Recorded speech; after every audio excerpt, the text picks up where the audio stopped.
Today on episode 160 of Typical Chicago Fans, we have Sinkers and Floaters, the TCF Sports Minute, an NFL Draft Update, a new series of Rank'ems, a Team Builder, and a TCF Top 3 of Sports Cities. Let's roll. Hello and welcome to episode 160 of Typical Chicago Fans, brought to you by our incredible sponsor, Connect Roasters Coffee. Make sure to check out the main page on Twitter at typical_Chicago. Head to Facebook, Instagram, type in Typical Chicago Fans, give those pages a like.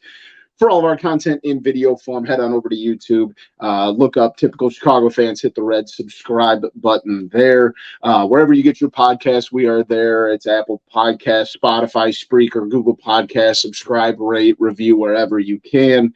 You can find me on Twitter at BoomyTCF, Zach at ZLilia TCF, and of course, Maddie at schools_01. Boys, we were just talking before we recorded. Weather has been kind of up and down. We're definitely, in a nice little stretch here. Not too cold. The wind has been wild the last couple of days, but I wouldn't hey. say that very much. It's been cold. It's 41 degrees today. It was cold. It's May. It's guys, cold. I've been in. I mean, still, it could. I'm not just saying Maybe the guy on permanent or temporary lockdown should be the one giving the fucking meteorology report today. That's fair. That you make a fair point. All right. I'm just kind of taking in the weather from the windows. Especially if you like to go golfing right around the time the sun goes down, it gets very cold. It's May. This is enough. And I need to call somebody out here at the, I believe 2 weeks ago or 3 weeks ago, we did the show. Someone declared that it was summer. One of the two of you, I believe it was Zach, declared summer. I think it was close enough. We were there. It was warmer in April than it was. It snowed 24 hours later. Well, yeah. Mention that. So it has not been nice.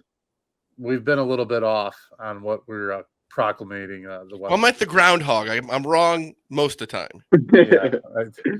This has been a run.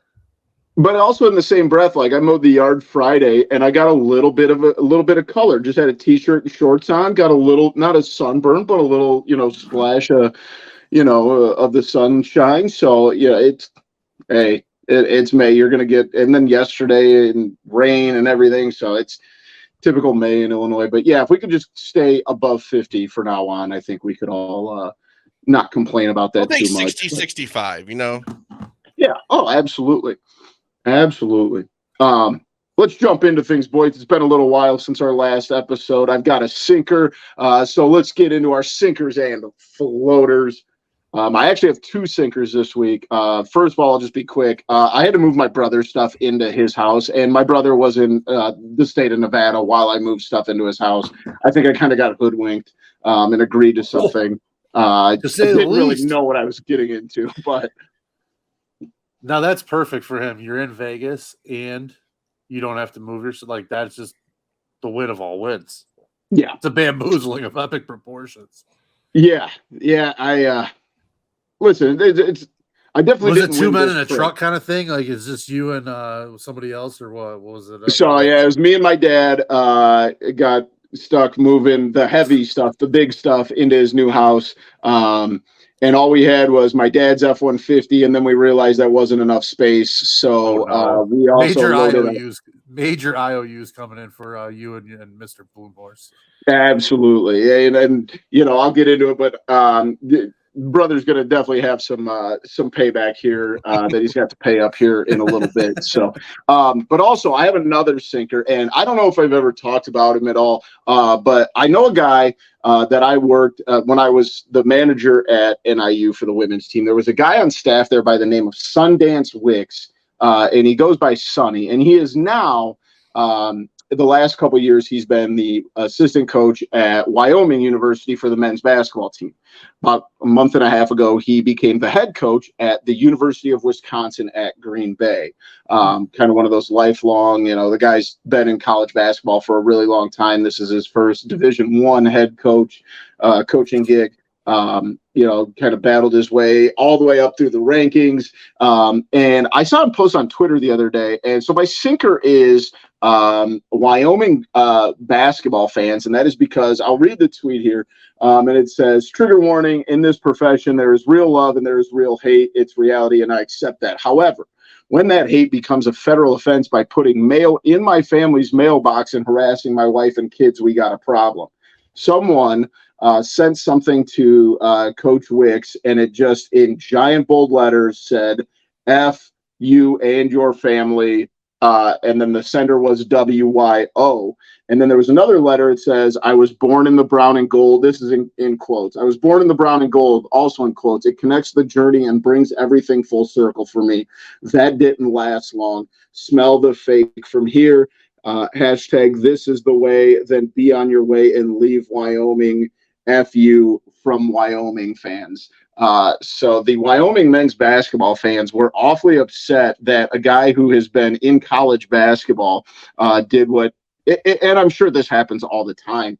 But Sundance going out and putting this on blast on social media, it was like, come on, what are we doing? This guy's grinded his whole life. He was a hell of a college basketball player and has been an assistant coach, a Division II, I think maybe even Division III head coach, assistant all the way, and then he finally gets this opportunity, and he's getting this mail, kind of calling out him and his family. So not cool, and just something that I saw that just really bothered me last week. Yeah, he's not wrong with you can't get all love, but when the hate's like that, it's a little insane. What are we? 1970s, 1960s, taking mail to people's house and like sending them. What are we doing here? And actually, this is what he's saying about it being a federal offense. You can't touch somebody's mailbox. No, so I believe his wife and his two kids are still in Wyoming. They're in the process of moving to Green Bay, and it was put in the mailbox then without going through the mail, so they couldn't find out who sent it. So someone had to. You're supposed to randomly be able to put anything you want in somebody's mailbox. Yeah, it's a federal offense, and like I don't know, that just sat wrong with me that people would take something so serious to find out one of the assistant coaches that left where he lives and then go to their house and put hate mail in their mailbox. That's loser stuff. Like you're a loser if you do that. Yeah, that's dumb. Also, like you said, it could be also a big federal charge. Yeah. If somehow they actually figured out who it was. Right. Imagine what'd you do? Oh, I just got mad about some assistant coach at Wyoming. Yeah. It's like, what are we talking about? Yeah, what'd you get time for? I sent a very hateful I put a very hateful letter in the men's basketball assistant's mailbox. If you do something like that, your life must just suck. Yeah, exactly. Who pissed in your Cheerios? My sinker, though, is a little bit different. It's the first few rounds of the NFL draft. The first round is insane. The commercials, how long it takes. You could tell, like, on the board that the teams were already ready, but then you got to wait. To make it a whole one-night thing for the first round, I think it kind of ruins everything. I mean, if you get the first two rounds in at least on the first night, I think it'd be more exciting. But you wait around for 3 hours if you're the 30th pick. No, at least I know so it said it started at 7 p.m. right, and then by the time the first pick was actually made, I want to say it was like 7:26, and then I stayed up because like I'm home right now. I'm not doing a whole lot at home. We stayed up and watched it all the way until the last pick, and I think the last pick was made after 11:30 at night. So, you don't need 8 minutes to make a selection. You've been scouting these guys for a year. Figure it out. Give them 5 minutes max. Then you shouldn't. Did you really need all that time? Yeah, it drives me nuts. And then the next few, then there's like 2 rounds the next day, which is still insane. That you can't get through get through 2, 3, 4 in one day. Yeah, unnecessary. But they're making money somehow off of it. See the amount of people there? Yeah, it was like the second highest attended NFL draft since they've been moving it. I've seen music. There was a bunch of characters too. Yeah. It was a disaster. I don't know. It did not look like something I would want to be at. No, it looked like a music festival without like performers. Yeah. Roger Goodell go out there, and even then the next day you don't even see the guys don't even come on stage. Yeah, I miss the old days. Saturday, first 3 rounds, Sunday, last 4 rounds. It's just like all in the Radio City Music Hall. Like just give me that started at like 10 in the morning on Saturday and then 9 on Sunday was perfect. I agree. That was definitely better instead of this long, drawn-out 3-day nonsense. And then, like you said about the crowds, I'm completely with you, Maddie. I don't know if I want the Jets and Giants and Eagles fans booing the shit out of every pick. In the hall. That's what I need. Yeah, and I just don't feel like that's something I would want to go to. And then it's so funny that like the second and third day, the crowd just like moving to just a small percentage of what it was on Thursday. They had the drone shots on Thursday and how big the crowd was, and then by Saturday there was like 20 people standing out there. I don't know. I don't even know if there was that many people. It just seemed like they were showing the exact same people over and over, but just in different fucking team colors. Like they would swap out a tank top or the coat, the little like the Letterman style coat. They could just whip it on somebody real quick, It was actually only like 500 people. Odd. They just kept changing them into different teams' outfits. Yeah, it was like felt fake. I don't know. It was very weird. That's a good pick on the sinker, by the way. I like that. For mine, I'm gonna go. Mine, you could probably spin it eventually into a floater. I guess the way I'm gonna go into this, but my sinker is my first entrance into Little League baseball / T-ball this year. So just T-ball. Don't have to worry about anything. It's an absolute zoo, pure chaos. At practices, like we were supposed to have our first game today, it got rained out, so we haven't had a game yet, but the practices are just pure fucking chaos. And so we end up like, you see all these stories though, and where I'm getting to is it was in Little League where you're seeing articles about shortages of umpires. Parents attacking umpires on the field, verbal assault, physical assault. There was an AAU basketball tournament. A ref got the AAU basketball coach started swinging at a ref. They were throwing haymakers at each other on the floor. Middle of an AAU tournament. It was a wild scene. And it's just like we're getting to this point where it's just anything outside of like collegiate level sports is so fucking over the top. Like just in like where it's not, I can't imagine it's all that enjoyable at most times for coaches and players anymore. Just with all the extra bullshit that goes on with like sports anymore, and like at the quote amateur level, I don't know. It's very, very weird to see like referees and umpires, having to be incentivized so heavily. Like one of my friends was part of I think he's an assistant coach for a baseball league in the area. They're paying $75 a game to ump. Like, I'll go do that for 2 or 3 hours on a Saturday. Go make $150. You know what I mean? Like what? It's crazy. Like it used to be like you could have a 14-year-old kid from the league above, that would throw the pads on and call the game, and now everyone was fine with it. So I don't know. People are just absolutely fucking bananas. There's one league I saw that is actually kind of flipping it around though, and I kind of like the way that they're doing this. Oh, is that the one where article? They're making the people Jersey. ump? Yeah, if the parents get booted, they've got to then ump like 3 games before they're allowed to. Before they're allowed to come back and watch their kid stands again, which I think is actually pretty good. Because I mean, at most points, even if it is $75 a game or $50 a game or whatever you're getting, they're out there giving their time up to like allow these kids to be able to like play an organized game. So just like give them a little bit of fucking respect. Like it doesn't need to be like everybody's hugging and smiling and happy and everything. And you can chirp a little bit, but when it starts getting to the point, you're literally throwing punches at a ref or a ref throwing punches at a coach during a youth basketball game. Like, what are we talking about, guys? It's funny you bring this up, Maddie. I run an AAU program and coach 2 AAU basketball teams. And yesterday I was at a tournament, first time coaching, in a couple of weeks. And luckily, I try to keep, all of our parents and everybody, told them from the beginning of the season, like, we don't put up with this nonsense. Like, we don't, if you get thrown out of a game, like we're going to have a conversation, if it continues to be a problem, your kid's not going to be involved, In the first 10 minutes of my team's game yesterday, an opposing team's fan got ejected from the game.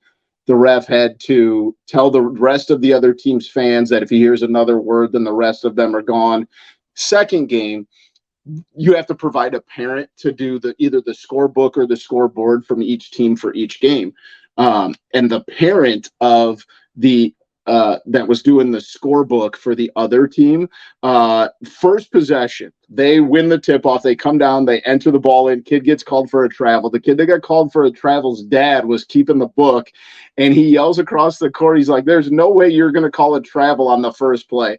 Referee blows the whistle, goes over to the scores table, he goes, you're sitting here doing the scorebook. He goes, if I hear another word from you're done. I'm out of here. We're not playing this. You're the official scorekeeper. Shut up. I love this referee. He was not playing any of it. I love it. That's what you got to do. I mean, and it's ridiculous. You can make okay, so say they get $60 a game. We play 45-minute games. Over $60 an hour, that's good. But sometimes, like you said, coaches and, fans and stuff, the stuff they put up with, especially fans, man, and that's not worth the time. This guy told me he was there for the 8 a.m. game and his last game was at 4 p.m. That's bananas. So I'm completely with you there. We got to figure something out. Maybe we all go to what that Jersey Little Leagues model is. So yeah, I like that. Let's go to our floaters. Mine is fatherhood. We haven't had a show in a little while because I've talked about it a bunch. Baby Boomy is here. He was born a couple of weeks back. 3:30 in the morning, I think, is when he finally decided to come. He's almost 2 weeks old. Healthy, pretty easy baby so far. Mom's healthy, so everything's pretty good. Just adjusting to the. Congrats again, man. Thank you very much. I did a great job counting. That was my job in the delivery room. I had to count to 10 3 times in a row, and then let mom take a break from breathing. So I just was a professional gopher. Hey, go get this, go get that for a couple days. So I'm just proud you can count to 10. So hey, Matt, you're getting ahead of yourself because there was at least 3 times where I skipped 7 and 4 for some reason. So can't have it. But hey, it all worked out. Harvey Roman, happy and healthy so far. So can't complain. I say you got to get him a Roman Reigns T-shirt or something. I know I'm not even a wrestling guy, but I think I'm gonna have to start buying Roman Reigns merch just so I can have the shirt. Pig oil gets you in the right direction there. Yeah, absolutely. He's probably all pumped up when he heard it. Yeah, he probably thought he had some sort of influence on it with his WWE stuff. But yeah, first podcast as being a dad. I was going to bring him in here and pop him on camera, but he's asleep, and you guys know the old adage, never wake a sleeping baby. So. No. He can make his first appearance some other day. Yeah, exactly. But my floater is the NHL playoffs. This is awesome. I know it sucks the Blackhawks aren't in it. Probably won't be for a while. But it's insane. Games, I think there was, 3 Game 7s? Or there was at least 2 Game 7s. There was at least 2, yeah. 2 yesterday, 1 today. 2 of the best teams in the NHL get knocked out in the first round. The team that had the best record of all time, most points or whatever, gets knocked out in the first round. Patrick Kane, unfortunately, tonight gets knocked out in the first round as the Rangers lose to the Devils. And it's just fun to watch. They're with overtime meaning so much and how quickly the game can change. It's fun. I know it sucks not having a team in the race, but it's at least fun to watch. Because I like the NBA playoffs, but for 3/4 of the game, it's pretty boring sometimes. Yeah, I've watched more playoff hockey than I have regular season hockey, and it's not even close. I'm completely the swings are incredible. It's just back and forth. But everyone's trying it at all times. It seems like in the NHL, in the NBA, you can take the first quarter off. Yeah, for sure. It's full throttle for 60 minutes. It's awesome. It is the best. The crowds go crazy, and it's fun, especially with 2 Canadian teams still in it. good goal songs. There's Yeah. those are key, especially in the playoffs. I don't know. The Well, the best atmosphere is was nuts. as the Devils were winning tonight. You just hear Rangers suck, Rangers suck, and it's just like you gotta love it. They kick the shit out of them too. Yeah, I mean, especially the Rangers, that's a good team. You trade for Patrick Kane, all this and that, and then you lose to the Devils, who they were saying at one point during the season, the Devils were saying fire their coach, and then at the end of the season said, "We are sorry." That's awesome. But hey, shout out Frank the Tank too. He deserves it. That was the first thing I thought of. I hate to interrupt you guys, but I got a special guest here. Mrs. Boomy heard us talking about him, so his first appearance, there he is. Oh, he looks not very excited about it. He's already got better takes than you do. He's thinking them all up right now. So Mrs. Boomy heard us from the other room and said, we'll get him a future troll in training, shirt or something. He's just taking his mental notes right now. He's not actually sleeping. He'll be a Lions fan. Well, he has mittens on his hands because he won't. He has mittens on his hands, so he can't tweet. Yeah. Maybe that's what we got to do for Boomy. Yeah. So there he is, the future of TCF. He looks real excited. He's like, all right, I'm going back to sleep. Yeah, he's like, put me back in my comfortable spot. It's too bright in here. My floater. It's hard to go anywhere from there. Yeah, sorry. I'm gonna go from a beautiful newborn to a bloodbath in Newark on Saturday night for UFC 288. I think it should be another good pay-per-view card. It's kind of become the easy floater for me every month because there's usually a dynamite pay-per-view card. It's usually sucking me in. We got Aljamain Sterling, Henry Cejudo for the main event, Bilal Muhammad, Gilbert Burns for the co-main. Basically a title contender match right there, maybe a title eliminator. Burns has already had a title shot. He lost one. Muhammad's been trying to get there and keeps, tackling the next hurdle. He obviously wants Leon Edwards. But he's obviously gonna have a test with Burns on Saturday night. Also got the flat earther Bryce Mitchell, so it's always fun. Hopefully he gets his ass kicked. His Instagram is what he lives in a trailer in the middle of nowhere. He's a wild card, absolute maniac. I'm not a big fan. I don't know, but he's goofball. He's a goofball, that's for sure. But hey, he's a fun fighter to watch, that's for sure. I think he only lost. He just lost his first fight ever. Smoked. Ilya Topuria put him through a ringer. Yeah, it was bad. Topuria is probably. I've got a future on him to be the champ by the end of the year, so that's what I'm hoping that one comes through. But not a ton of faith at this point the way the schedule's lining up. But yeah, 288 should be good on Saturday. Another fight on the undercard for if you're not paying for the pay-per-view that I kind of like. I think it is the featured prelim is Drew Dober and Matt Frivola, the Steamroller. Two very exciting, high-paced. Should be a quick fight, one way or the other. Probably under 1.5 rounds would be my guess. What weight class is that one? That would be lightweight. Oh, okay. 154. Yeah, because you don't like to pay for the fights. Every once in a while, like last week's, the whole thing was on ESPN Plus. Yeah. The fight night cards and stuff. Those are always on ESPN Plus, and this will be all the prelims and early prelims up until the main event. But the UFC, they've been putting out some amazing pay-per-views. Dude, the one in July for International Fight Week in early July is shaping up to be outstanding. From they're putting so smart too because they're putting main card type events fights on the undercard. It's going to be top to bottom, just an absolute banger list. So. But they're so smart with it because they go to who's the champion? We're going to go to his country. Yeah, we're going to do all that. I mean, and that's just so that brings out so much more fanfare and stuff like that. Right. Yeah, just good marketing. Couldn't agree more. It's funny you say that about it in July because Zach, I feel like me and you have gotten the fight week pay-per-view for the last 3 summers. It's always a good one. Yeah. It was supposed to be lining up to be Jones and Stipe, but that's not going to happen. So. Oh yeah. Either way, that's going to be. Those are always one of my favorite pay-per-views of the year. Let's go ahead and jump into it. We got the TCF Sports Minute. Let's go ahead and start off with the Cubbies. Cubbies with a nice bounce-back win today. 15-13. They're 4.5 games out right now. They beat the Nationals on Monday 5-1 before we recorded, but the weekend was not easy. 3 straight one-run losses in Miami. It felt like all 3 of those. That series could have went either way. Was it 2 walk-offs?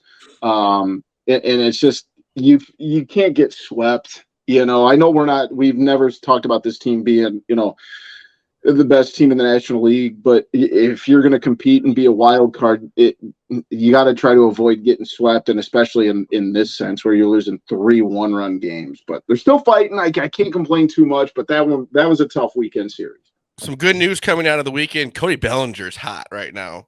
He's looking good. He played well Cody tonight. Bellinger might not be hot. Cody Bellinger's might be back to like what he was as an MVP now. You got to love that for a guy who signed hoping he would go back to it, but not knowing where he would be this season with the way he's played the last 2 years. And he's playing awesome. Patrick Wisdom's hitting the ball. I really like that signing of Bellinger, and you're spot on bringing him up, man, because he's just been unreal. Yeah, he's of all the guys we've signed. I know Dansby's playing well too, but for the position that we signed him for and what the expectations were, I mean, he's playing so well. He has does he have like 6 home runs? Yeah, I think so. Justin Steele, like too. I mean, he's like turning into.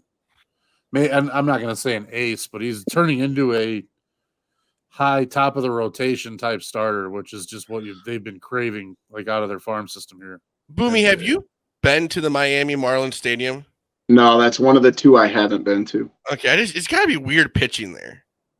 Oh yeah, I would assume so. It's almost like an amusement park. Yeah, and it's gotten a lot like I don't want to say simpler, but like when they first opened it, remember they had the aquarium was the backstop, and they had that giant statue thing. It's definitely been toned down a lot, but it's still a kind of a funky stadium. It can't be good for the fish when the ball hits back there. Well, it was like 6-inch plexiglass. No, I'm not saying it's gonna break, but they can still hear it. Yeah, that's fair. Don't they say like fish have really like amazing hearing? Well, I think like some like sharks do. I don't know if like a minnow has Billy Football. Yeah, I was gonna say, do sharks have or do fish have ears? But I guess I don't know. I like their old original Pro Players Stadium with the I hated that place. That awkward ass dump. What a horrible place to play baseball. It did kind of look cool. If we're playing worse stadiums, I think it was RFK. Yeah, we did that. Oh, my goodness, that was bad. Yeah, in burn Washington, that place to the ground. You look straight down.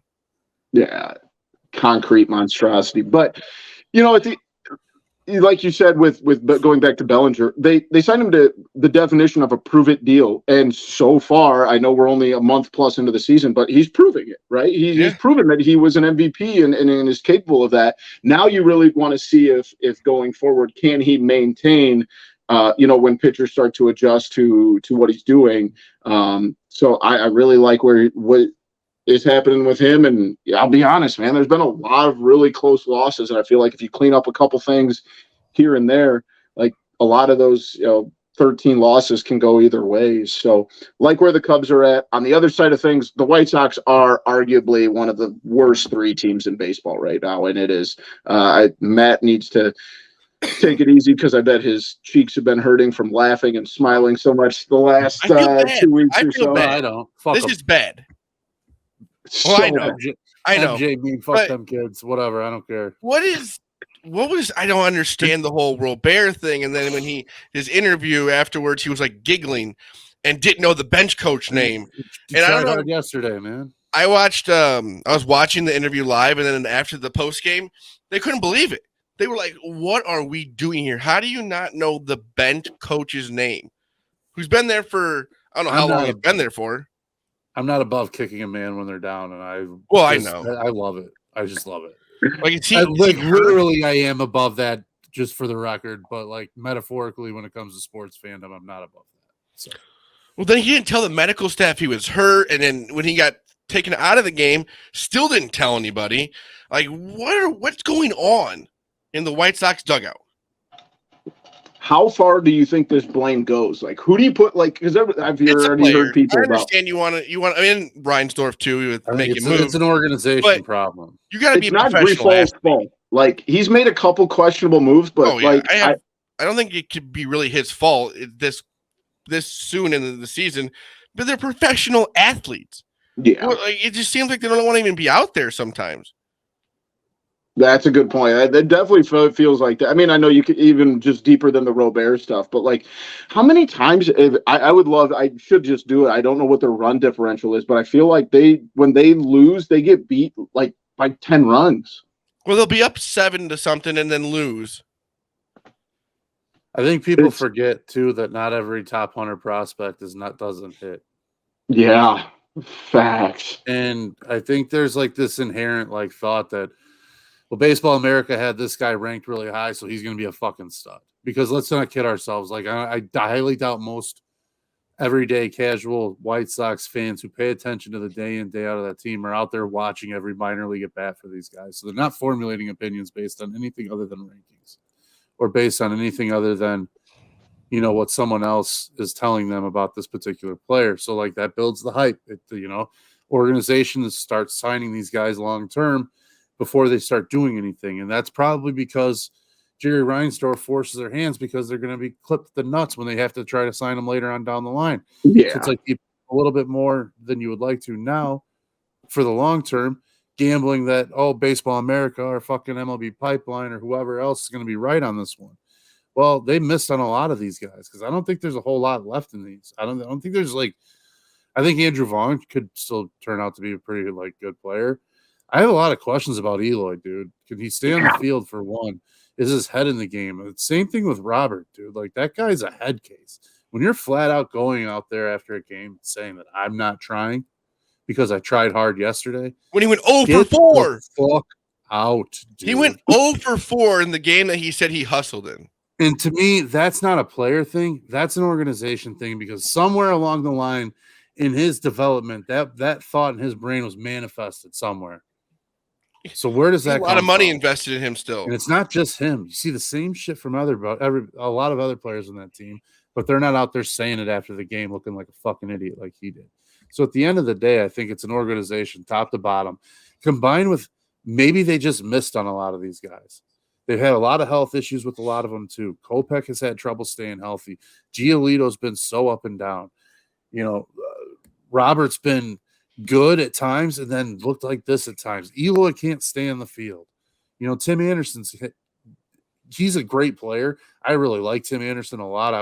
I wouldn't mind having him on any of them. He's supposed to be back Tuesday. He has a lot of problems staying on the field, it seems like. Mm-hmm. Yeah, it's like what you need these guys, man. And availability, best ability, right? Isn't that the saying? So yep. I think there's a lot of problems just stemming from everywhere in that organization. At some point, it's gonna have to change real quick, or else you might as well blow it up again. They are. I just looked it up. They are of 30 teams in Major League Baseball. They are 29th in run differential. They have a negative 65 run differential, only worse than the Oakland A's. The Oakland A's have and the White Sox are minus 65. The Oakland A's are 117. Right. And I get the whole sell the team, but what's that going to do in this moment? They're going to have to rebuild after that. Yeah, that turns into a 10-year process. It doesn't even. Yeah, but the thing is this front office and the organization has proven that they don't know how to rebuild because they've been but guess what? Over and over and over. Jerry Reinsdorf ain't going nowhere. No. Yeah. Oh. Yep. It's hard to tell one of the two teams that you own. They're not going to. They're keeping the Bulls. They're keeping the White Sox. I'm sorry. I got tears for my Sox fans out there, guys. Feel bad for him. Speaking of Jerry Reinsdorf, we haven't talked in a while. The Bulls, they get bounced from the play-in tournament against Miami on the last night of the play-in tournament. But the question I have for you guys is, where do the Bulls go from here? They don't seem to be saying that they want to go into a rebuild.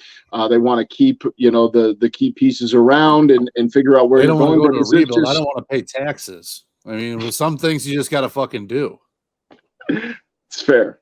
I just feel like if we don't look at it as maybe not necessarily a full-blown rebuild, but like we have to really look at some pieces here, then we're just going to keep spinning our tires and doing the same thing every year.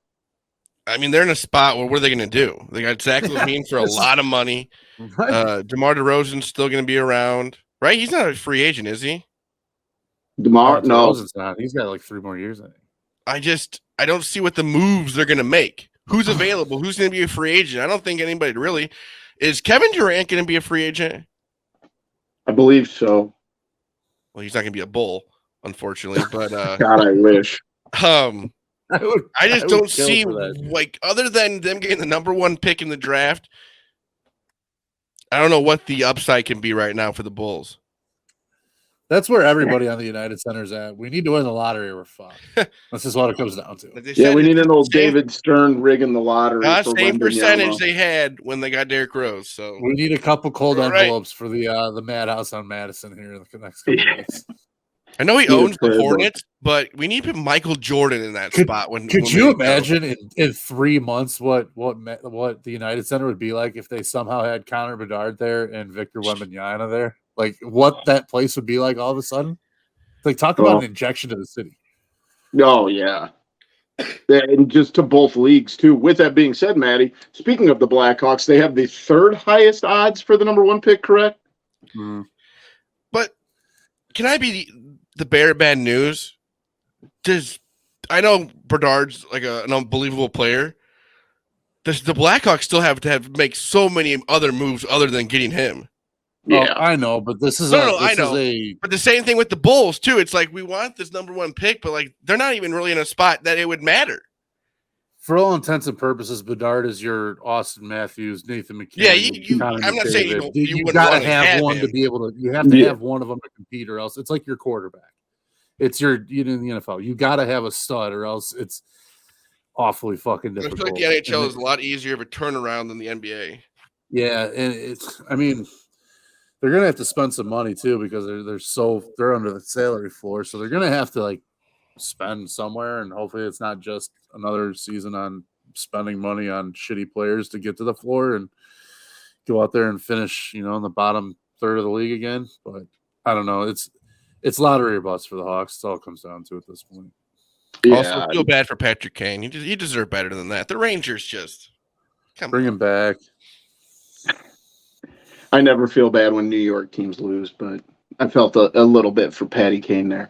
And last thing I got on Sports Minute, guys, I've been trying to expand my horizons. Yeah, and like I random. said, I've been, home a lot more the last, week and a half. So I threw on a Chicago Fire game a couple days ago while I was waiting. I think it was for a Cubs game to start, and I saw the Chicago Fire were on, and I was like, oh, maybe I'll just check and see. Like MLS is growing. I mean, it's slowly going to become one of the 4 major sports here, I think.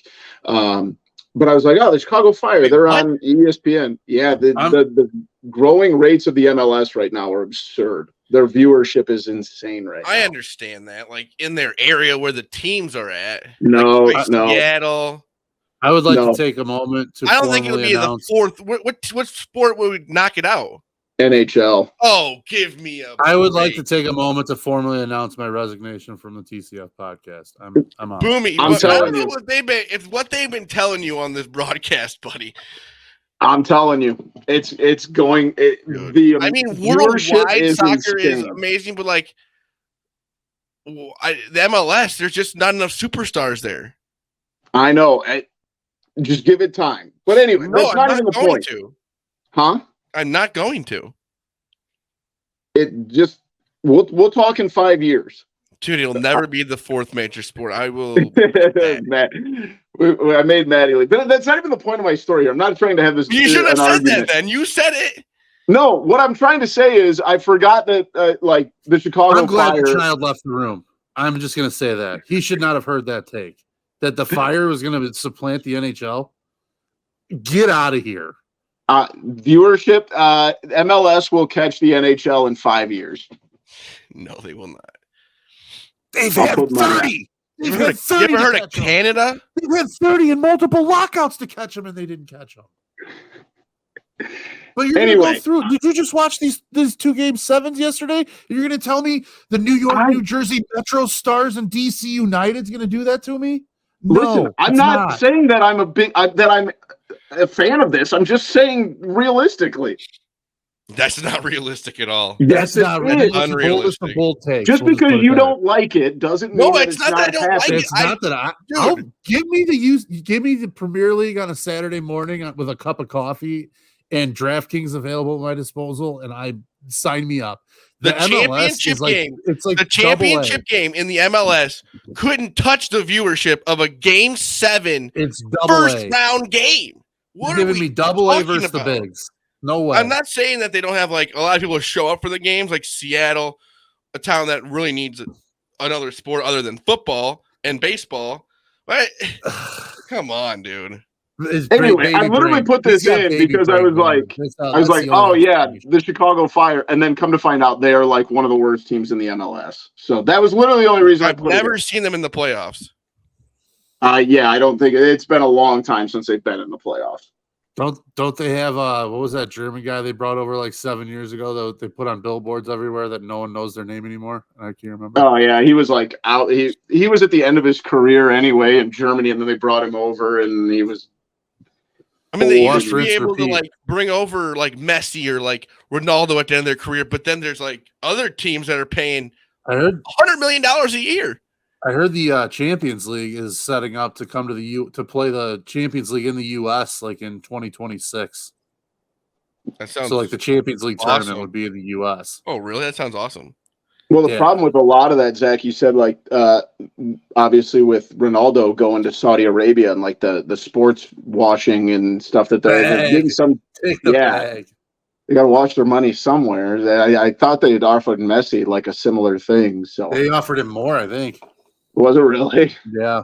Well, they should. Messi's better than Ronaldo. I think in like control of a team. Oh, they offered him like yeah. That makes sense. Well, we'll have to keep our eye on that. It's like what's your soul worth? I'm trying to I tried to get into the MLS, and then I watched the Chicago Fire, and then they gave up a goal 4 minutes into the game, and then I was like, okay, I'll just go watch Cubs pregame. They say it's big like in the Pacific Northwest. The Seattle and the Portland teams are supposed to have a huge following. There's 28 teams in the MLS. I would have not guessed that. I couldn't tell you more than 4 or 5 names, I bet. They have a team in Montreal. I didn't know that. I think Dallas has a team. Let's see. I had it right here. Or Austin has a team. We should do a game sometime. MLS team or AAA baseball team. Oh, give me baseball all day. That's silly. And just give you the names. Guys, then we got to say if it's AAA baseball or an MLS team. I see what you're saying. But I watched so like Marquee I think you misheard that. Yeah, I did. But they have like the Cubs minor league games on Marquee, and I watched a full 9 innings, and I lasted like 7 minutes of the MLS game. So it's really cool how they do that too. Like if the Cubs don't have a night game, they'll have one of the 3 minor league teams. My only gripe that I had about this soccer is actually okay. I can handle it, but it's not. It's just like it'll never work here. The Fire are terrible is really what I was getting at. The Fire are just unbelievably bad. But anyway, my only complaint with them doing the minor league games is like it was last Saturday the Cubs played on, or maybe 2 Saturdays ago, I can't remember. But the Cubs played in the morning, and then the Tennessee Smokies played at night. And Pete Crow Armstrong is in Tennessee. Well, they go to the game, and they're like, oh, yeah, Pete Crow Armstrong not in the lineup tonight. And I'm like, I know that guys need off days, but if you have your own network, like you've got to work with these minor league teams and say, if he needs an off night, you give it to him on Friday, not when we're going to be on Marquee Network on Saturday. That's true. Yeah, you know do the Tuesday game with when you're bringing in like the first graders from the neighborhood for the free. Yeah, and like, but like. Well, they when got you have those excited games too being broadcasted, you've got to have them on TV. Or everyone thought he was maybe going to end up in Chicago soon. Yeah, it's great. I love the way they're doing it, but yeah, it's tough. He doesn't really have a spot right this second, but he is unbelievable right now. Yeah, same with Mervis and Morel right now. They're tearing it up. But Good problems to have. Before we move on, we got to give a big shout out to our sponsor, Connect Roasters Coffee. They have the best coffee around that you are going to find. Some really cool new stuff coming from Connect Roasters. Make sure you check out their Twitter page, a little storefront action that they're working on, a little cafe. We will be getting out to Bourbonnais here once they get that up and going. But you can find their stuff at connectroasters.com. Find them on Twitter at Connect Roasters. They work with our guy Dom Frederick, Ian Happ. We've been out to the shop before, talked to Caleb multiple times. Those guys wouldn't promote bad coffee. We love their stuff, so make sure you check them out at connectroasters.com. Get your day started off the right way. So big shout out to our sponsor, Connect Roasters Coffee. Boys, let's jump into it. The big news of the weekend, NFL took center stage again with the NFL draft. We'll start off here. The Bears picks. How do you guys feel? What grade do you give the Bears? A little bit kind of, I don't know if I'd say out of left field, but, bolstering the offensive line there in the first round with the kid out of Tennessee. You guys like what the Bears did, not like what the Bears did? Surprise, not surprise? I'll let you guys take it from there. I went B+. I don't think they made any moves that is going to hurt the team, like in the way that we didn't go get an early wide receiver, an early running back or something like that. We waited till kind of later in the round. I think that kid from Texas is going to be very good. He was, I think, Bijan Robinson's backup this year. Mm-hmm. Who the Detroit Lions, that was a wild move. But I think they filled some the spots that they need to. We got defensive line. They got the offensive lineman in the first round. Who, I mean, everyone kept saying Peter Skoronski. But I think that with the way that this guy's been talked about, he is going to be a dog. He even said on one of his interviews, they said something about what if somebody hits Justin Fields in the wrong way? He's like, well, it's in the parking lot then. So that just means that he's like one of those guys who is going to be tough. That's what you need on the offensive line. And they fill some needs. Is you're going to be able to plug him, and like you said, with that personality, right next to Tevin Jenkins on the right side with his personality. And there's people that are going to take a fucking ass beating on the other side of the ball. So whether they're going to be outstanding or not, they're two young, mean, physical offensive linemen that you can hopefully build around. Outside of that, I don't know a grade, dude, to be perfectly honest. It's hard for me because I like what they did. I like that they didn't take a punter or kicker in the third or fourth round. You just never know. They didn't take a quarterback in the first round. You know what I mean? Like those kind of things. I like they attacked the defensive line in the second round heavily. Kid from Florida sounds like a really good athlete. I thought it was interesting that both him and Wright were 5-star recruits. They were both like top 50 recruits coming out of high school. And I'm the kid from Florida. I'm drawing a complete blank of his name now too, but he was actually Javon Dexter.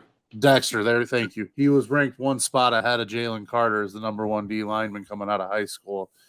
So maybe the Bears see something on the talent side of things that they can kind of tap into. I thought it was pretty clear that they had no interest in Jalen Carter. Obviously, once they were willing to take a 4th rounder just to move back a pick to give it the chance to pick him, I think that was probably a smart decision. As much as anything, I loved Jalen Carter. I wanted him for the Bears. The more and more I think about it, some points have been made that maybe the infrastructure for the Bears isn't in place to handle a player that maybe needs some mentoring. And I'm not saying that he's any kind of a problem, but it sounds like maybe this is the type of player that just needs to be around a good system of players that's going to kind of, get him going in the right direction, keep him focused. He's going to be with a bunch of his friends from college, guys he's played with. It's easy to fit into that. So I think Philly probably is a better fit for Jalen Carter to get the most out of him than Chicago would be right now. Well, the Bears don't really have a veteran defensive line. So Right. He would have been leading the D line where he can just come in and be a part right now for Philly and learn the way and then start dominating when he's ready. Philadelphia just has Georgia defensive line. Georgia, yeah. They're going to get Kirby Smart too here soon, I'm sure. Yeah, that's scary that they picked up Carter after the season they had when they went to the Super Bowl. But I like what the Bears did. I don't know. I think we were on the live stream when they took their first round pick with Darnell Wright. And I feel like a lot of people are like, well, he was slotted lower, but like same thing with all these picks. Like people are going to have different guys slotted in different spots. Like you can't go off of, like what the common, conception is of where this guy's going to get picked, because every team looks at a guy different, right? Like the Colts are going to look at Darnell Wright different than the Bears are. So like if you're just getting your information and saying, well, he was projected by Mel Kiper to be the 18th pick and the Bears took him at 10, like all Mel you're going to do Kiper has been doing this for 40 years. Yeah. I had no idea that. Yeah. The one pick I did like, I want to mention too, is Tyreek Stevenson, the corner from Miami. He's big, physical, kind of. Hopefully, I don't want to go there, but maybe a little peanut to him, like where he's just up in your face. He's willing to play that kind of jam corner. He's not going to get bullied around or anything. Kid could be really, really good. And I think with Jalen Johnson, Kyler Gordon already there, they've got the makings of a really good secondary. With Brisker, I think, taking the next step, Eddie Jackson, and you plug a physical corner in with that, I think could be really, really dangerous. And the nice thing is like where the Bears sit, obviously, being having the one pick, they're there because of the poor season. When you take an offensive lineman, I feel like in the first round, like you're not going to see the impact that a guy like that has, like you would like a wide receiver or a quarterback or a running back. Well, like you won't see a quantifiable number. You won't see stats and catches and touchdowns But like you also don't have like this expedited, expectancy of a team that's still rebuilding and maybe a kid that is, in a position that doesn't get noticed as much. So like, you get time to work on him. And I think realistically, I think you guys would even agree, like you don't expect, we talk about how, easy it can be to have a quick turnaround, but if you're taking a kid, that you think fits into your system well and is going to need a little time, like that's a good place to have it as you're rebuilding, and really fortifying that line for years to come, instead of maybe, you're taking a high risk, high reward. If you would have taken, let's say, Njigba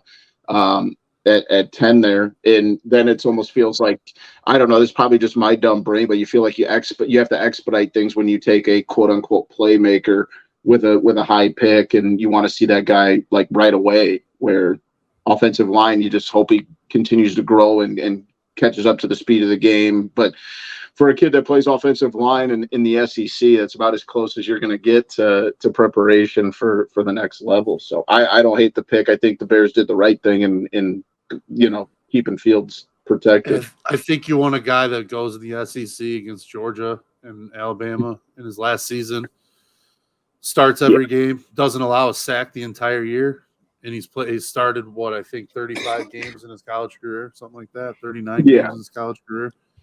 So it's not it's not like a rough project that's, just kind of scratching the surface. He should be plug and play, ready to roll. Yeah.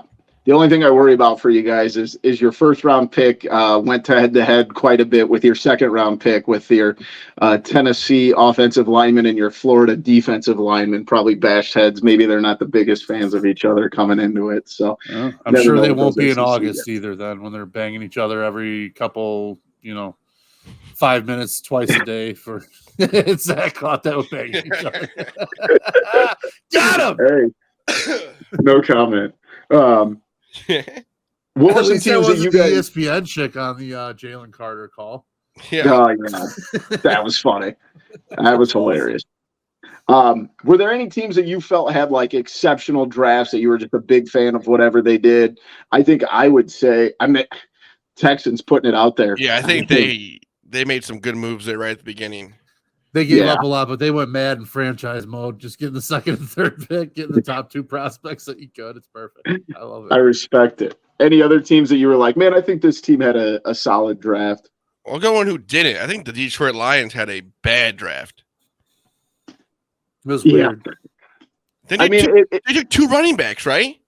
Yeah, but they turned around and traded DeAndre Swift yesterday, though. So But then they got Montgomery. They got Jamal Williams still too. Yeah, I don't know. No, I think Jamal Williams signed somewhere else, right? Oh, did he?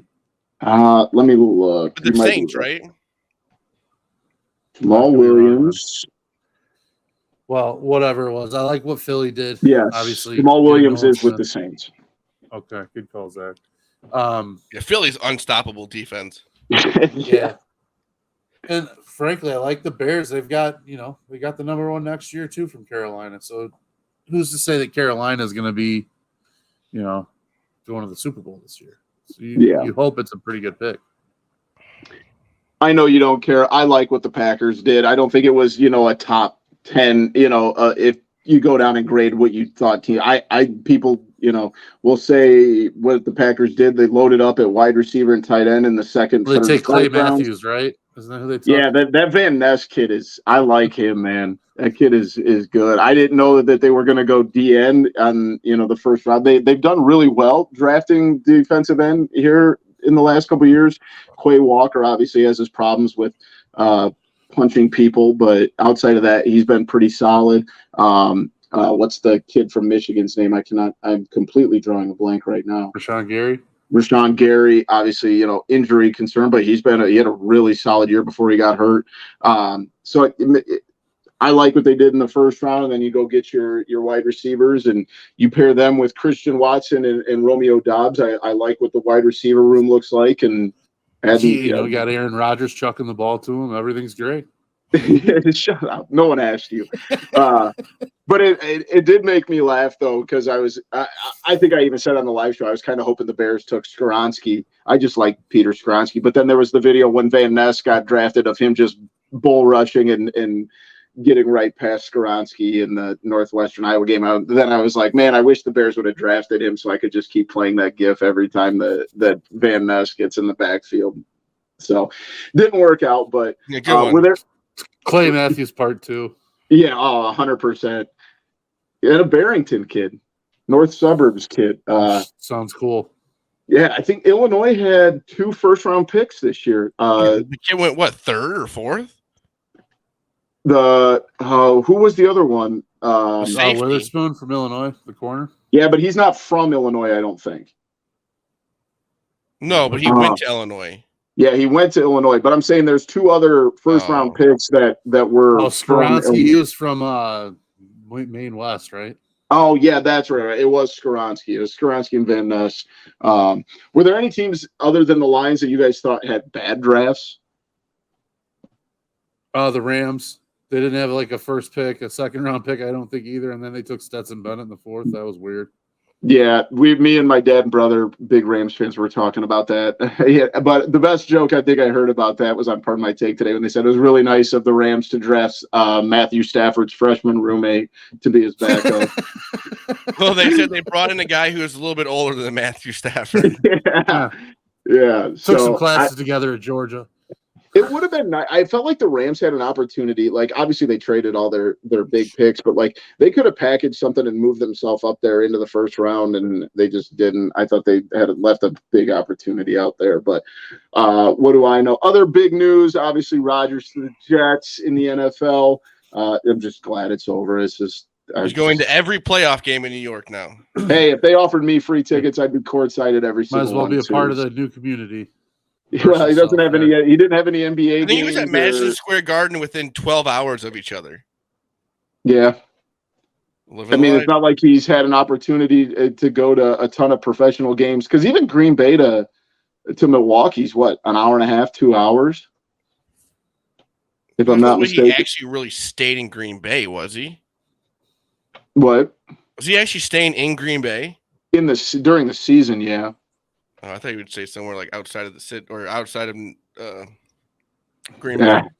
Yeah. But the other one that jumped off to me last week, Lamar Jackson, which everybody was kind of ragging on him to not have an agent, and then he becomes the highest paid quarterback. What were the Ravens going to do? What were the Ravens going to do? They were going to give them as much money as he wanted.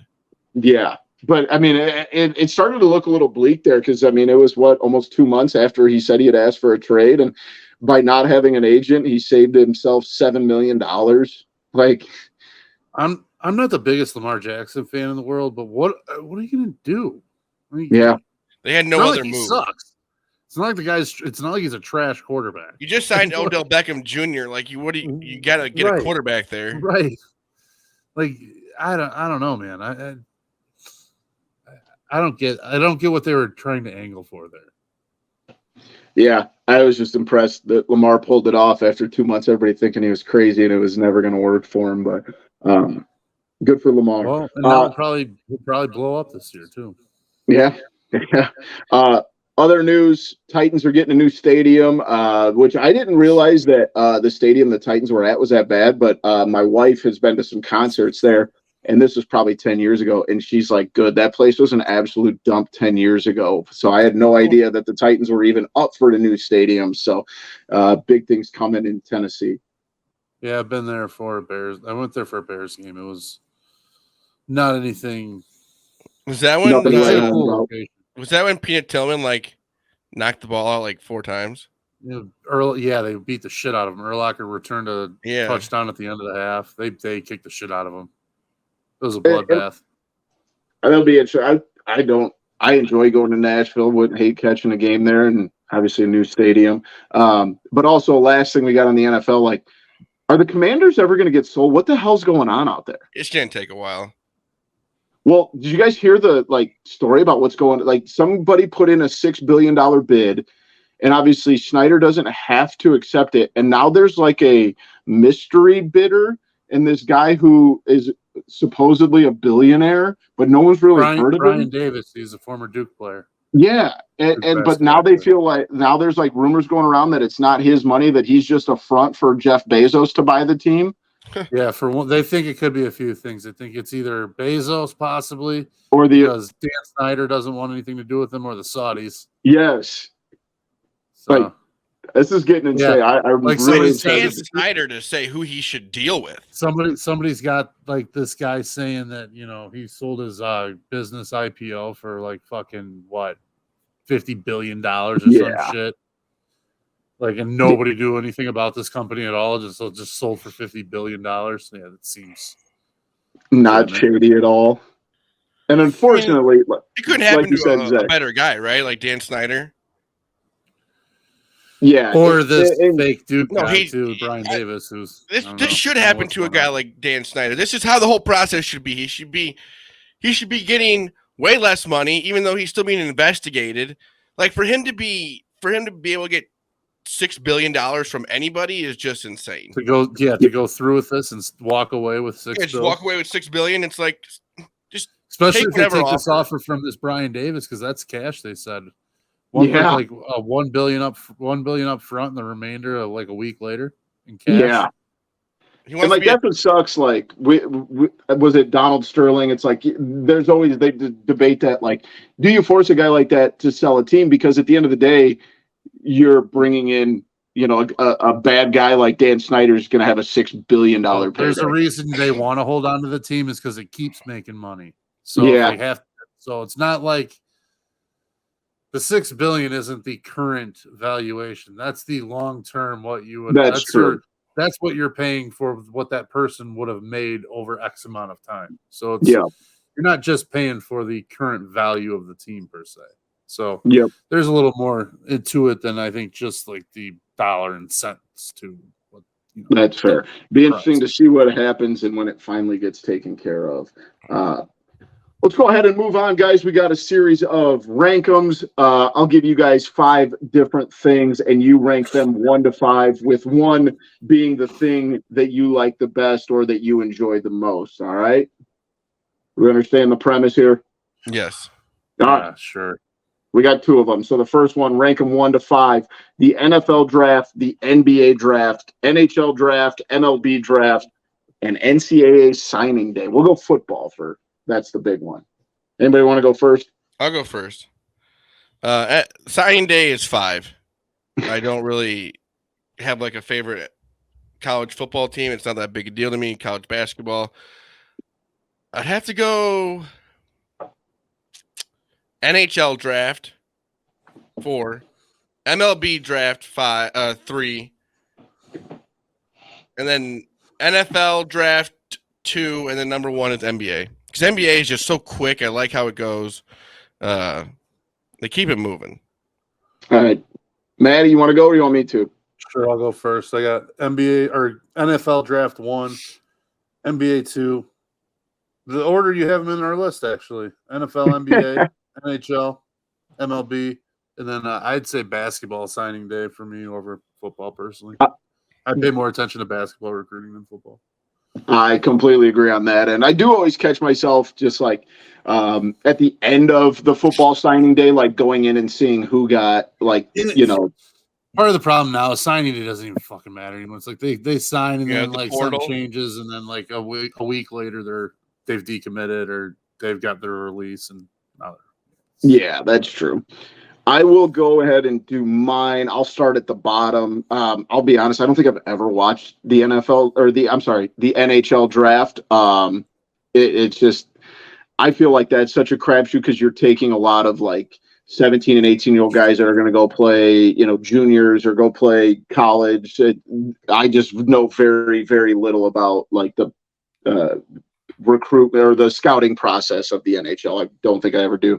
I'll go NCAA signing day 4, but kind of like Maddie said, definitely more basketball. I pay attention to that more than football. And I always just check on Florida and because like NIU doesn't get 5 stars or 4 stars or anything like that. So I'll go that. For 3, I will go. Maybe if their alums would start ponying up. That's.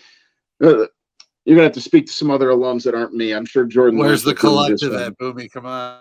Yeah. I spend $100. I donate to the program every year because I buy a game used jersey every year. So sorry, I but do my Boomy's part. not making that list. No, not making that one. 3, I will go. It's actually fairly close to me. I think MLB's done a lot better with their draft here in the last couple of years. I really enjoy the MLB draft. So I'll go that with 3, NFL 2, and NBA 1. I think the NBA has the best draft, but I do think that the way that they did the MLB draft last year is getting it. I don't know if for me it'll ever catch day 1 of the NFL draft, but it's definitely making it much clearer separation from being 3 to 4 and 5, if that makes sense.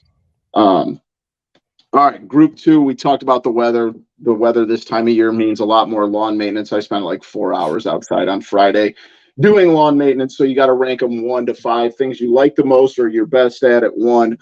We got lawn mowing, weed eating, hedge trimming, gutter cleaning, and gardening. Zach, do you want to go first? I'll go first. The worst one is weed eating sucks. I hate it. It's the worst. You get hit with rocks sometimes. There's just grass flying everywhere. It takes a while. I have to go gardening 4 because I've just never done it. Hedge trimming isn't bad. I'll go hedge trimming. And then gutter cleaning, that's pretty easy. You just take the gutters down. And then lawn mowing's 1. I think lawn mowing is like therapeutic, honestly. Yeah. I don't disagree with you there. Maddie, you want to go here or you want me to? I'll go. 5 gardening. No, 5 gutter cleaning. 4 gardening. 3 hedge trimming. That sucks, but it's free. It's infrequent. It's not common. Yeah. It's not like a every week thing. So maybe I'll put that 2. I'll put weed eating 3, hedge trimming 2, and the goat's lawn mowing. That's the best activity of them all. We're in a complete sweep here. Lawn mowing is definitely number 1 for me. My number 5, therapeutic. It's fantastic. It's comforting. Yeah, I agree. I'll go I've got, I don't even know, a little bit over an acre. I don't know how much I have to mow, but I love lawn mowing. I will go my number 5. I'll go down to, I'll do gardening, I guess. We've done it here. I'm not good at it. I tried to grow some vegetables a couple years ago, and I got some tomatoes out of it. But other than that, I tried to grow peppers. Those all died. Not very good at that. 3. Nope, I'm sorry. 4. I'll be honest, I know it's not very frequent. I do not like trimming the hedges because my hedges are like too wide and too tall. So I always like have to climb into the middle of them because the thing doesn't reach all the way, or get on a ladder. Just with the ones I have, I don't like it. So I'll go that 4. Gutter cleaning, I'll go 2. It's also, or 3. Jesus Christ. So I where are you can't going count. with this list here? My brain is in a scramble right now. Yeah. All right. So back to it. Gardening 5, hedge trimming 4, gutter cleaning 3. Because I just take my leaf blower up on the roof and just leaf blow everything out of. I don't get down and like get stuff out of anymore, or climb up a ladder and do it. Absolutely not. I'll just walk on the roof with a leaf blower and get everything out that way. Then that means 2 is weed eating and 1 is lawn mowing. Weed eating is tedious and it's not great, but it's not the worst. I don't hate I weed also eating. help mow a cemetery, so that's why weed Oh, eating those are the sucks worst. too. Mowing Yeah, you got a cemeteries lot is- more hold weed on. eating. I just Weed have to do eating around the house. cemeteries, And that was a job that was I hated it. I agree. Let us know what your rankums on those are, where we were right and where we were wrong. We've got a team builder coming up next. So this is, you get to play at 2 of these courses every weekend for the rest of your life. Which 2 are you picking? And your choices here are Pebble Beach, TPC Sawgrass, Tory Lanes, Pinehurst, the old course at St. Andrews. Pines. What's going on here? What? You just said Tory Lanes. Guys, I don't know. His brain's not working today. I saw Tory Lane on Heartbreakers once. Tory Lanez I've never heard of that is a golf course. shitty hip hop artist. All right, go on. Tory Pines, Jesus Christ. Pinehurst, the old course at St. Andrews, Bethpage Black, Shinnecock, Pine Valley, and what? TPC Scottsdale. All right, I'll go first.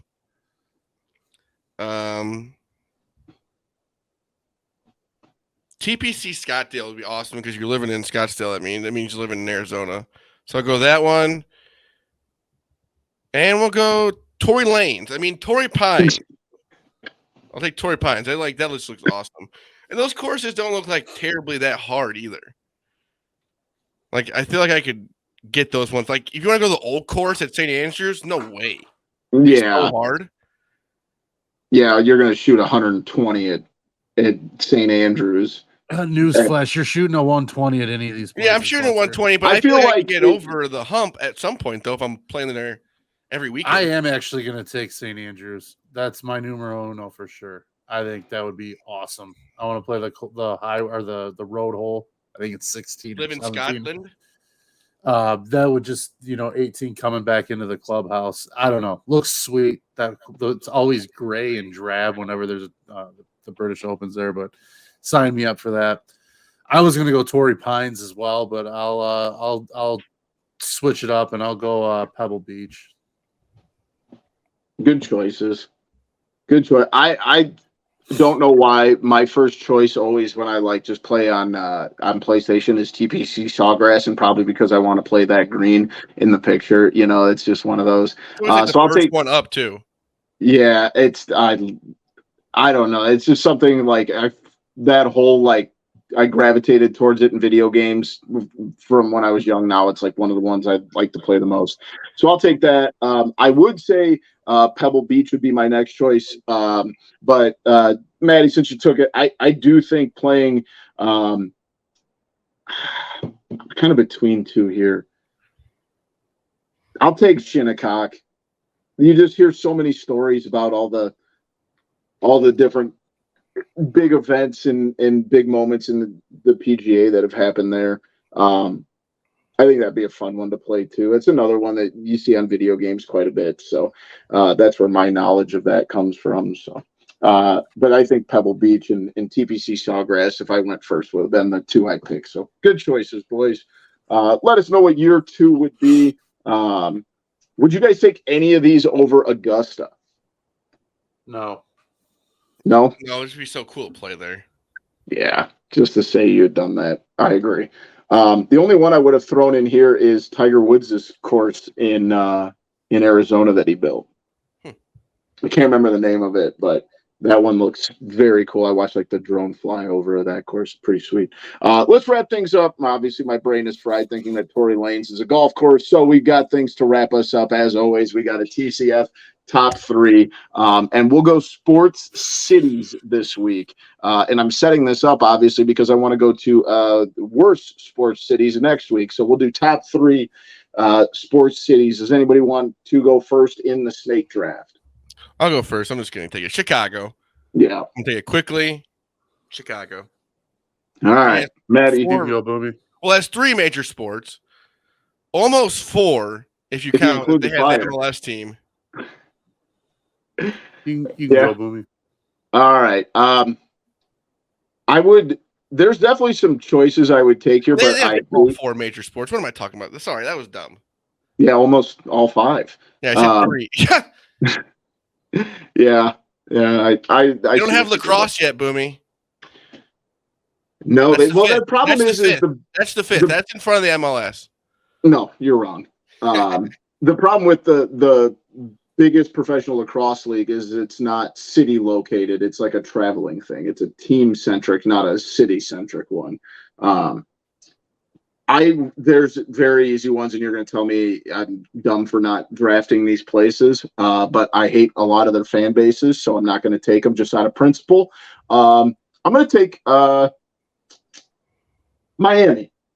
Miami's got basketball or NBA, MLB, NFL. Are people actually going to these games? I was going to say a slew of fans that show up at halftime. Hey, listen, I didn't say sports fan. I said sports cities. You can catch a game in every sport. Valid point. And they do have an MLS team now. Inter Miami. Maddie, you got 2 here. I'm going to take the easy one. It's Boston. The history, the stadiums are cool. I like the color scheme for all their teams as well. Boston, the Celtics, green and white's cool. The Bruins logo's cool. Red Sox with the classic B and Fenway. It's just like, I don't know. It's just an easy, just slam dunk kind of, in my opinion. You made the right pick. I just didn't want to draft Boston out of the principle of I don't like Boston. Do I get the Patriots out of that too? Yeah, I mean it's 30 minutes out of town, and everybody knows. So there you go. Then I'll definitely take that. And then the wraparound, I'm going to take a city that doesn't have a full slate of teams, but it's got 2. It's got an NFL and an NHL. That's Nashville. Ooh. With the Titans, the Predators, they've got 2 downtown locations for their stadiums, right near the heart of the city. The Bridgestone's literally on what is it? Broadway. Yeah, Jesus. Yep. So literally right down in the mix of everything in Nashville. So it's fan bases are nuts for both, and plus maybe you get a little Vanderbilt kick for college baseball, and a cool AAA team too. That's what I was going to say. Like just on the outside of downtown, you've got a really nice AAA stadium, and obviously when they talk about MLB expansion, that's one that always gets brought up. MLB and NBA both. Yeah, very true. And an MLS team. I mean, it feels like they're like kind of the up and coming prospect when it comes to sports cities. They got the 2 and, kind of growing in the other ones. My second round pick, I'm going to take one that maybe doesn't have every league, but I like what they do. It's Pittsburgh. Every team has the same color scheme. I love that. I obviously don't like the Steelers or the Pirates or the Penguins or anything like that, but anytime you can get a bigger city and get all of their teams to have the same color, and it's just kind of a gritty city. I love the stadiums there. I like Pittsburgh in the second round here. Boomy's not going to like this one, but Philadelphia. I know, whatever, but they're passionate. They love their teams, and their teams are good. So I'm going to go Philadelphia, and then I'm going to go Minneapolis, I guess you'd say. Yeah. We went there, and it's like everything's just kind of right there. It's not hard to get to like the baseball stadium, the football stadium, where they play basketball. It's just like it's nice to get around. It's not Big Ten school in the city too. Yeah, it's not hectic and crazy. It is a fun city. I like that a lot. It's not pro sports cities, is it? We're doing just sports cities. Sports cities, yeah. So I think you got to factor that in too, because Minneapolis has a Big Ten, And the University of Minnesota is not far from the downtown area, too. No. And, obviously they played it. Their baseball plays at where the Vikings play. The barn, one of the most historic places in college basketball. But, yeah, that's a good pick right there, Zach. I like that a lot. Where do I want to go here? I will take And they lost their football team. I can't do that. I'll just do it. Los Angeles. Feels like they have 2 basketball teams, 2 baseball teams, 2 football teams, or not 2 baseball teams. Yeah, they do. Technically, the Anaheim Angels. So more than an abundance of every league. 2 MLS teams, 2. Do they have 2 hockey teams? Yeah, Anaheim Ducks, LA Kings. Yeah, so 2 of everything. Just for sheer volume, I like that in the 3rd round. 3rd round, I think an easy pick is Denver. You got Coors Field is just a beautiful place to watch a baseball game, in my opinion. Beautiful. Denver Broncos are usually always like a competitive, like it's always a good, always usually a good team to watch. Last couple of years have been rough, but you know what I'm saying. Like it's historically a great NFL franchise. They still got Russell Wilson. I understand. Avalanche have been awesome. Russell Wilson can still be good next year. Yeah. That's a good pick, man. I think Denver is a really cool city, and I've been to Coors. That's a cool place. So I really like that pick a lot. My honorable mention is San Francisco.